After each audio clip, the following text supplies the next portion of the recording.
नौजवान था और यतीम भी था। शौक बन गया दीन पढ़ने का। मोहल्लेदार इलाके वाले कहने लगे कहाँ से कमाएगा, ना बाप है, ना माँ है, ना घर है, कहाँ से। हजरत रूमी कहते हैं नौजवान ने जंगल में झोंपड़ी लगा ली।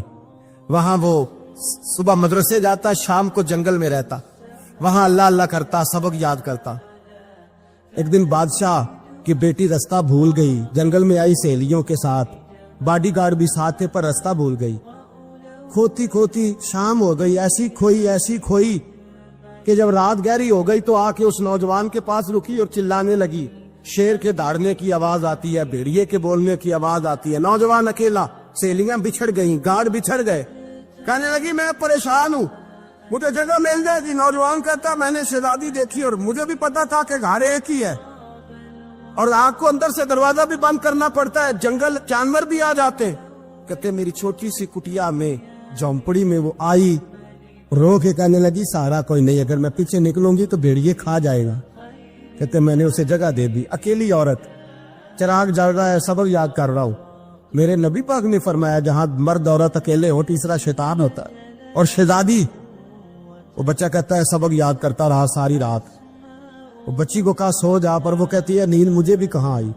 ऐसे मौकों पर नींद, सारी रात सबक याद करता। थोड़ी थोड़ी देर के बाद चिराग जलता तो उस पर उंगली रखता, हाथ जलता तो पीछे खींचने, फिर दूसरी उंगली रखता, थोड़ी देर के बाद जलता तो खींचने, हाथ सारा जल गया।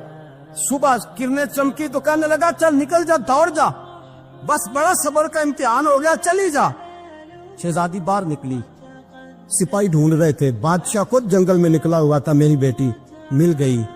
बादशाह तन्हाई में जाके कहने लगा बेटा मैं दुनिया को बताऊंगा कि मेरी बेटी खोई नहीं थी, सिपाही साथ ही थे। ये बड़ा मुश्किल होता है, बेटी तो भूल के भी रात कहीं रह पड़े तो लोग जीने नहीं देते, तो बेटा मुश्किल हो जाएगा मेरे लिए। कहाँ थी? उसने कहा नेक नौजवान के पास।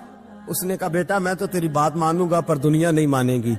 अगर उस नौजवान ने किसी को बता दिया कि तू उसके पास थी तो फिर लोग मेरा जीना मुहाल कर देंगे। बेटा मैं मर जाऊंगा, मेरी मजबूरी ये है कि वो कहीं राज ना उगल दे वो नौजवान, उसे कत्ल करना पड़ेगा। औरत ने मिन्नतें की, उस बेटी ने कहा मेरे मौसम को मारोगे, रोई। और वो कहने लगा मैं बादशाह हूँ, मेरा अपना विकार है, मैं उसको छोड़ नहीं सकता। गिरफ्तार कर लाए सिपाही। वक्त तय हो गया सजा का। अकेले काल कोठरी में रखा गया, जो उसके खास एतबार वाले थे उनकी ड्यूटी लगाई। बादशाह ने बुलाया, पहले बिलम आया। औरत कहने लगी, बेटी कहने लगी एक दफा तो बुलाओ ना, एक सवाल बस पर्दे में रह के पूछना है और फिर जो आपका जी चाहे, मेरे मौसम को मारना तो है, तो मर्जी आपकी। सामने खड़ा किया, नौजवान पर्दे के पीछे, औरत खड़ी हो गई। बादशाह बीच बैठ गया। बीबी कहने लगी सारी रात बेदार मैं भी रही, सोया तू भी नहीं। वो जो तू चिराग के करीब हाथ लगा के जलाता था वो समझ नहीं आई। नौजवान रो पड़ा, कहने लगा क्या करूं, मैंने रसूलुल्लाह का दीन पढ़ा है, क्या करूं, मैंने हुजूर का दीन पढ़ा है। मैंने पढ़ा है कि जानी को सबसे नीचे दोज़ख के सबसे निचले दर्जे में जलाया जाए, उसे जहन्नमियों का पीप और रेशा पिलाया जाए, कंद खिलाया जाए। ये रवायतें पड़ी हुई थी। थोड़ी थोड़ी देर के बाद शैतान मुझे कहता था बदकारी कर ले। मैं अपना हाथ उसी वक्त जब शैतान मशवरा देता तो मैं आग पे करता। मैं कहता अगर ये बर्दाश्त हो गई तो वो भी हो जाए।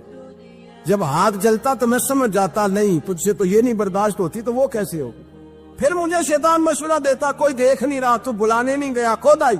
मैं दूसरी उंगली लगा देता। मैंने हाथ जलाया और मैं समझ गया जब छोटे से चिराग की इतनी सी शमा की आग नहीं बर्दाश्त होती तो दोज़ख कैसे बर्दाश्त होगी। कहते मैं बाज आया। बादशाह ने ये कहानी सुनी, लफ्ज सुने तो चीख मार के रोया।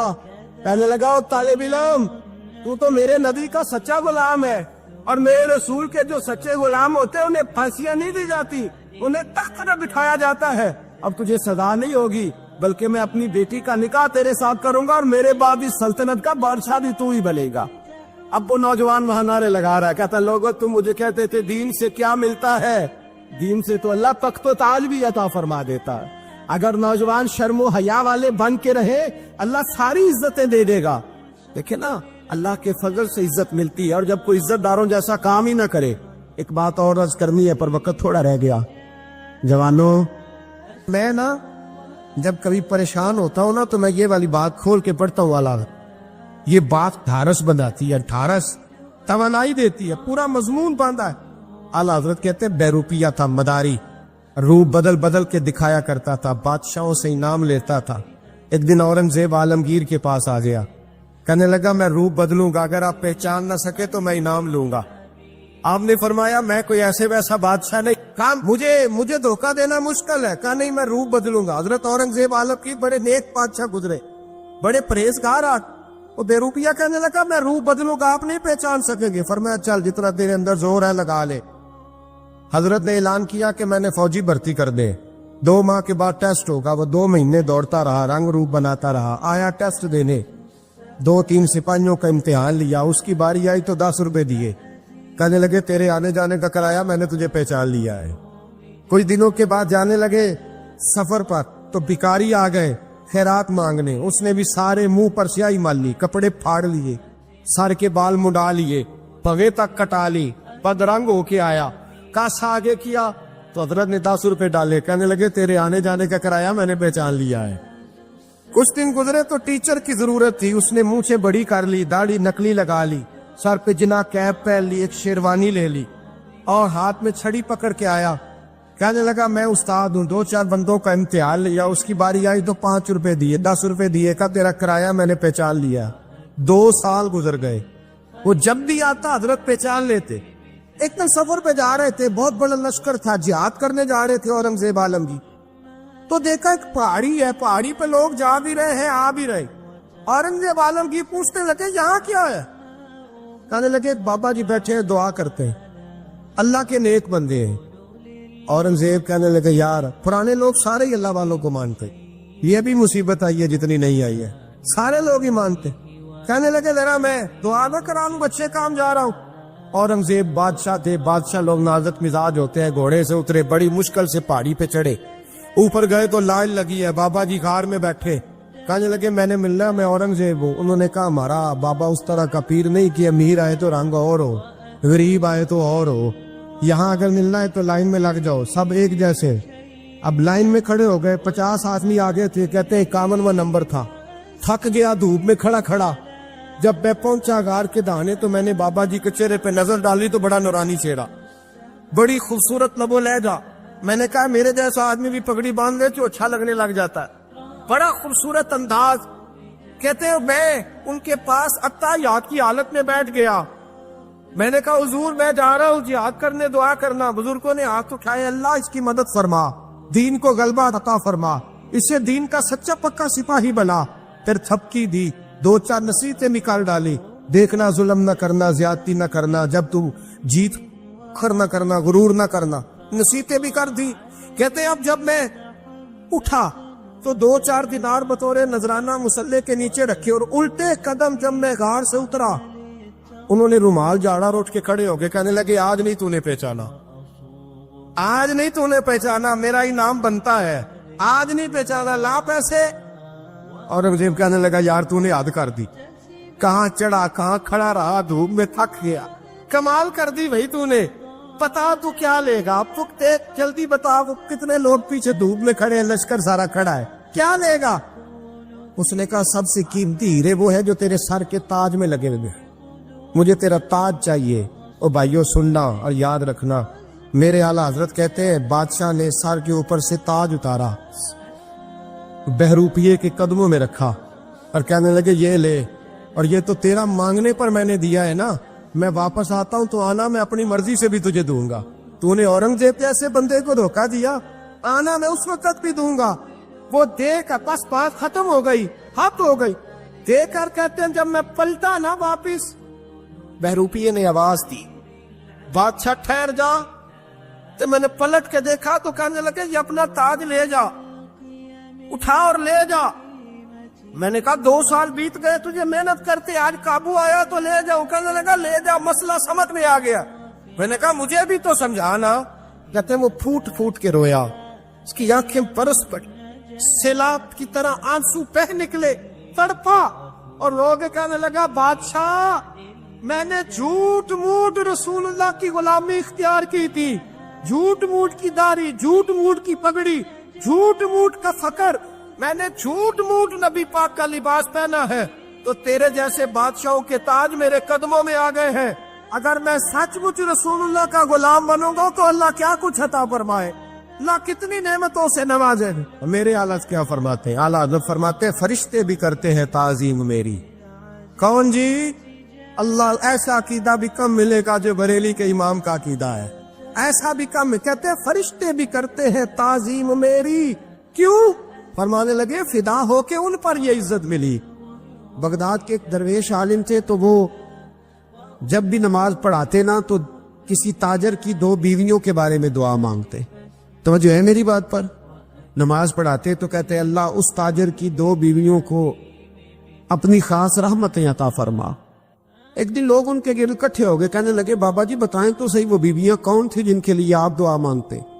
तो फरमाने लगे मेरे शहर का एक ताजर था, बहुत बड़ा ताजर था, मालदार था पर बे औलाद था। उसे बगदाद से मुल्क के शाम जाना पड़ता था तिजारत करने, और कई कई महीने उसे शाम के मुल्क में रहना पड़ता था। उसने इस तरह किया कि वहां भी एक शादी कर ली। तो जो है ना मेरी बात पर, क्या कर लिया उसने? दूसरी शादी करना मर्द के लिए जायज है, तीसरी करना भी, चौथी करना भी भैया के वक्त, मगर अगर इंसाफ कर सके तो। अगर चारों में हम ना आधा मसला सुनते हैं और आधा ही बयान करते हैं, अगर इंसाफ ना कर सके फिर उसके लिए 4 जायज, फिर वो एक ही रखेगा। तो अजीज दोस्त, दूसरा निकाह कर लिया, शादी हो गई। अब वो वहां कुछ ज्यादा वक्त गुजारने लगा, मालदार आदमी था, बीवी को मकान भी लेके दे दिया। अब वो देर से आता वापिस, और जब आता भी तो उसके वो वाले अंदाज ना होते जो पहले हुआ करते थे। अब बीवी से बड़ा जासूस भी कोई नहीं होता, उसको तो पहले पता चल जाता है कि माजरा क्या है, उसे बड़ी खबर होती है। तो उसने महसूस कर लिया कि बदले बदले से मेरी सरकार नजर आते। वो कहने लगी अब के जब आता जाता है तो इसके हालात कुछ बदले बदले से हैं, माहौल कुछ और है। उसने एक बूढ़ा आदमी जो उसका अजीज भी था और समझदार भी था उसको तैयार किया। कहने लगी अब के जब मुल्क के शाम जाए ना तो इसका पीछा करना और खबर करना कि कहाँ रहता है, कहाँ जाता है, क्या करता है। वो बूढ़े बुजुर्ग जो थे वो खातून के कहने पर कुछ उसने किराया भी दिया।